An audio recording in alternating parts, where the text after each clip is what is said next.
And we've been talking about the tornado warnings that are in effect for our area. It mainly includes Duplin County, also Greene County, and we have Lenoir County. This is in effect from right now until about 5:15 this afternoon, where we could see this particular storm that's been moving out of Sampson County, now moving to the north and east towards the far southern portions of Wayne County, just south of Goldsboro, and it's moving to the north and east as well. So that's going to take it from this particular area near the Faison area, Mount Olive as well, and it's going to be tracking to the north and east, producing some heavy downpour, some lightning, and maybe even the likelihood of a tornado as it continues on this track towards Lenoir County and also to Snow Hill and Greene County. It has had a good signature that we're seeing on Doppler, indicating that we're probably getting a little bit of rotation where you see this little indentation right here. So it's probably indicating that we have some rotation in the cloud. Again, we call that a mesocyclone, and Storm Track 12 Live Doppler doesn't have the ability to say that, hey, there is a tornado on the ground, but we can say that there's the likelihood from this particular signature that you're seeing here from this storm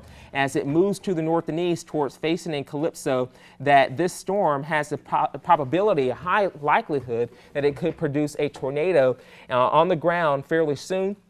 And that's why we're telling our friends in Duplin County, Lenoir, and also Greene counties that this storm is headed your way.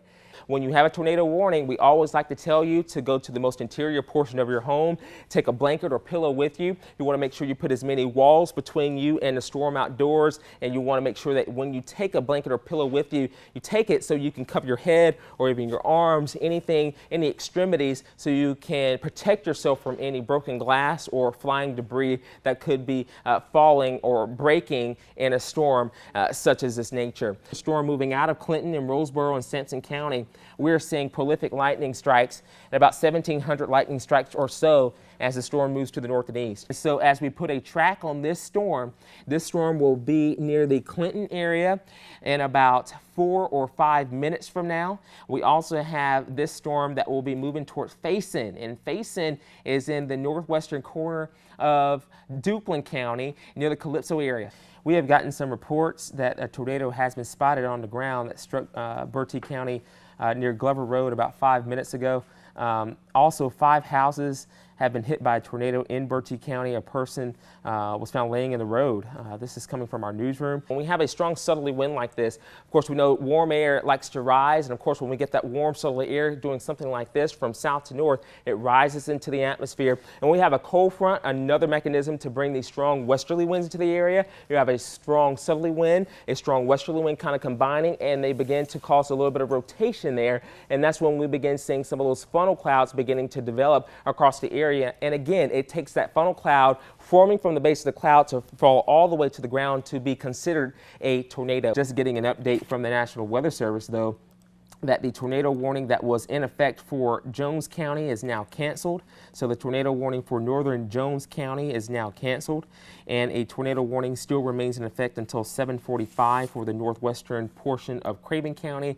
This is in this particular area that we've been paying attention to as it has progressed out of Jones County towards Craven County as well. As we put a particular track on this particular storm, it is moving toward the Vanceboro area by 7:34, Chocowinity in Beaufort County by 7:47, near Washington, 7:48, and Washington Park by 7:51. You can expect the possibility of a tornado, quarter-size hail, and winds in excess of 70 miles an hour.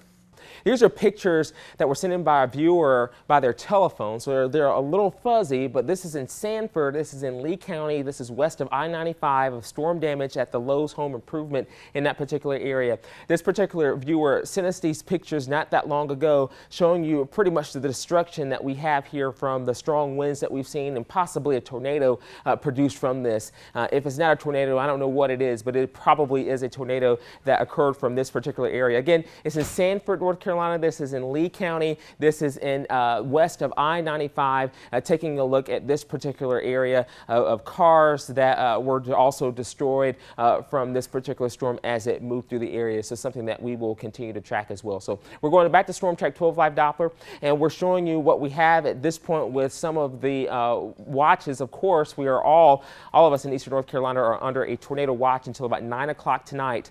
We also have a few tornado warnings out there as well. One of the more recent warnings, this is in effect for northern Pitt County going into Martin County as well. This is until about 7:15 as this particular storm that you see right here near the Bethel area continues to move to the north and east into portions of Martin County. So we're talking about Robertsonville, also Williamston.